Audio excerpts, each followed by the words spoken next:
Brooklyn Independent Television.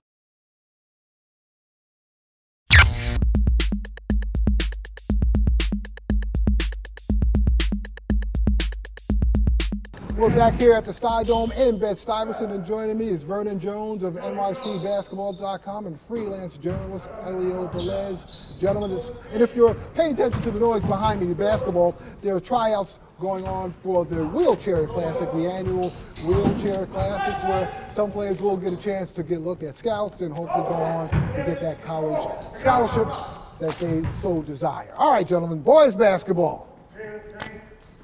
Lincoln did it, man. Lincoln did it. Right? They did it. It was hard. It was hard. It wasn't easy. They had to go through Jefferson. They had to play South Shore. They had all the teams to play. Wings also. Wings. I mean, the PSAL AA division is a strong division. You're playing a hard game every night. So just to make it to the Garden, to the championship game, but actually win it, it deserves to be, and they barely got by Wings Academy in the semis, right? Yeah, that was a tough game. That was a tough win.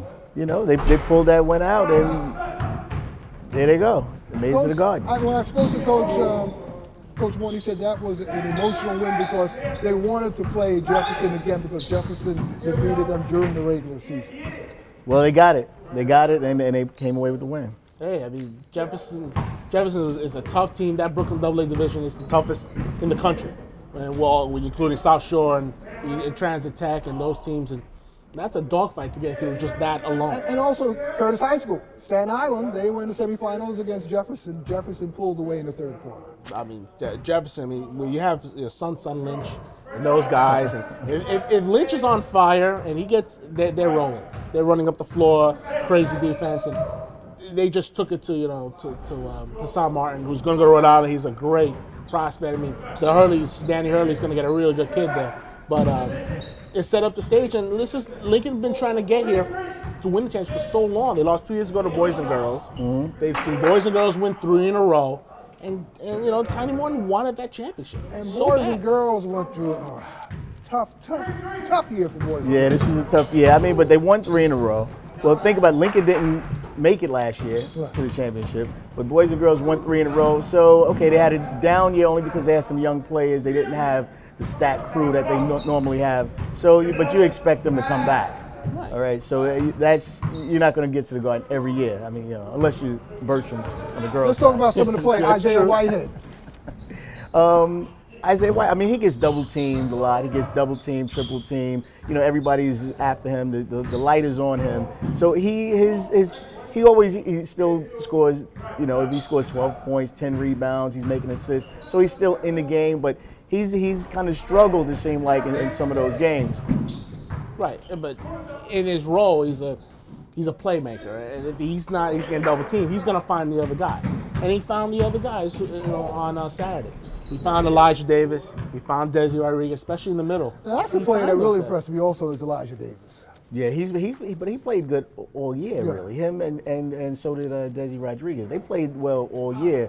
And I think people are kind of looking at them as if they all of a sudden had these great games. Just blossomed, right? Yeah, they were playing good all year. If you watch them play, they always contributed. They not contributed, but they were really the leaders of the team.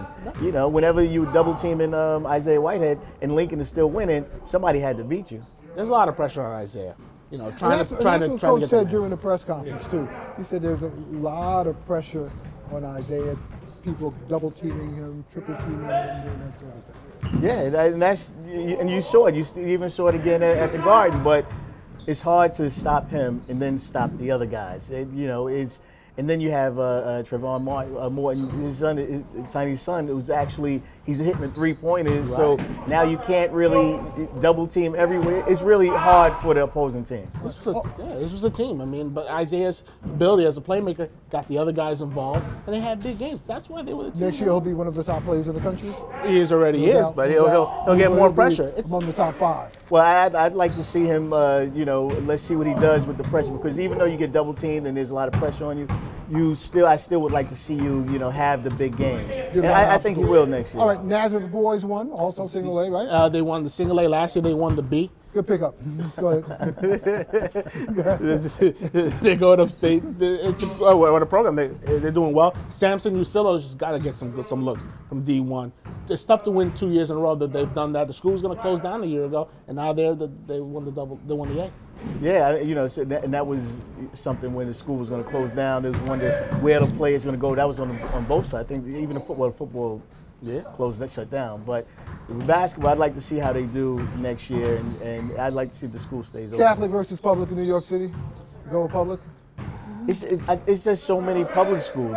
You just have so many players in the public school system because there's just so many schools. The Catholic schools there's only a few schools, so I mean you have really good players, but I just see so many players in the public school. There's just so many good players that people don't even talk about. Yeah.